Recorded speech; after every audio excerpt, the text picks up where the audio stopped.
Hi అండి. ఈరోజు మా బాబు ఎంతో ఇష్టంగా తినే హెల్దీ లడ్డు ఎలా చేస్తానో చూపిస్తున్నాను. ఫస్ట్ ఒక ప్యాన్ తీసుకొని హీట్ అయ్యాక హాఫ్ కప్ పల్లీలు వేయించుకొని పక్కన పెట్టుకోవాలి. ఆ తర్వాత హాఫ్ కప్ నువ్వులు, హాఫ్ కప్ క్యాష్యూ అండ్ బాదం, పిస్తా, పంకిన్ సీడ్స్ వేసి ఫ్రై చేసుకోవాలి. ఆ తర్వాత ఫ్లాక్స్ సీడ్స్ వేసుకొని అవి చిటపట అయ్యే వరకు ఫ్రై చేసుకోవాలి. అండ్ హాఫ్ కప్ మకానా వేసుకోవాలి.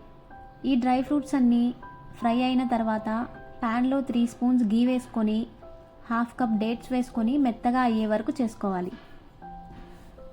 ఒక మిక్సీ జార్ తీసుకొని డ్రై ఫ్రూట్స్ అన్నీ వేసుకొని పొడి చేసుకోవాలి. ఈ పొడిని డేట్స్తో పాటు కలిపి లడ్డూలా చేసేసుకోవాలి. స్వీట్స్ ఎక్కువ తినే వాళ్ళైతే డేట్స్ ఇంకా ఎక్కువ యాడ్ చేసుకోవచ్చు. మా బాబు స్వీట్ ఎక్కువ తినడు కాబట్టి నేను తక్కువ యాడ్ చేసుకున్నా. అంతే, హెల్దీ లడ్డు రెడీ.